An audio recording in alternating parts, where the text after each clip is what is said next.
उस आदमी का घर जल रहा था। वो अपने परिवार सहित आग बुझाने का प्रयास कर रहा था, लेकिन आग इतनी प्रचंड थी, बुझने का नाम न लेती थी। ऐसा लगता था जैसे शताब्दियों से आग लगी है, या किसी तेल के कुएं में माचिस लगा दी गई है, या कोई ज्वालामुखी फट पड़ा है। आदमी ने अपनी पत्नी से कहा, इस तरह की आग तो हमने कभी नहीं देखी थी। पत्नी बोली, हाँ, क्योंकि इस तरह की आग तो हमारे पेट में लगा करती है, हम उसे देख नहीं पाते थे। वे आग बुझाने की कोशिश कर रहे थे कि दो पढ़े लिखे वहां पहुंचे। आदमी ने उनसे कहा, भाई हमारी मदद करो। दोनों ने आग देखी और डर गए। बोले, देखो, हम बुद्धिजीवी हैं, लेखक हैं, पत्रकार हैं, हम तुम्हारी आग के बारे में जाकर लिखते हैं। वे दोनों चले गए। कुछ देर बाद वहां एक और आदमी आया। उससे भी इस आदमी ने आग बुझाने की बात कही। वह बोला, ऐसी आग तो मैंने कभी नहीं देखी, इसको जानने और पता लगाने के लिए शोध करना पड़ेगा। मैं अपनी शोध सामग्री लेकर आता हूँ, तब तक तुम ये आग बुझने नहीं देना। वह चला गया।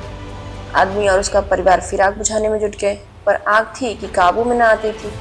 दोनों थक हार कर बैठ गए। कुछ देर में वहां एक और आदमी आया। उससे आदमी ने मदद मांगी। उस आदमी ने आग देखी, अंगारे देखे। वह बोला, यह बताओ कि अंगारों का तुम क्या करोगे। वह आदमी चकित था, क्या बोलता। वह आदमी बोला, मैं अंगारे ले जाऊंगा, हाँ, ठंडे होने के बाद, जब वे कोयला बन जाएंगे। कुछ देर बाद आग बुझाने वाले आ गए।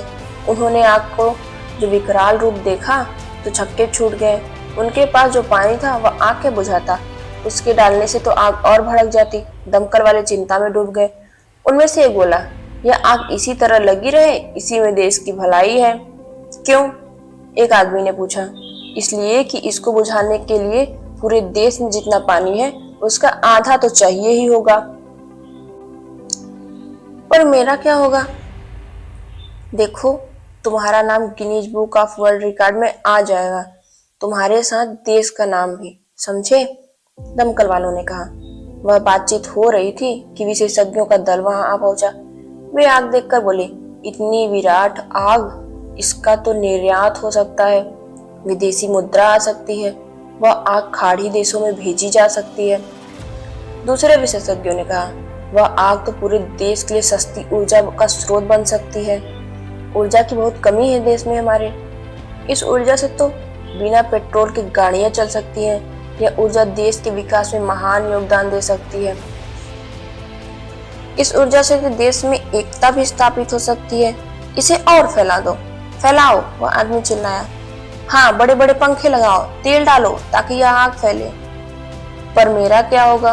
वह आदमी बोला, तुम्हारा फायदा ही फायदा है।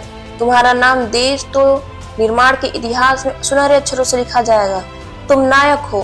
कुछ दिनों बाद देखा गया कि वह आदमी जिसके घर में उसके पेट जैसी भयानक आग लगी थी, आग को भड़का रहा था, हवा दे रहा था।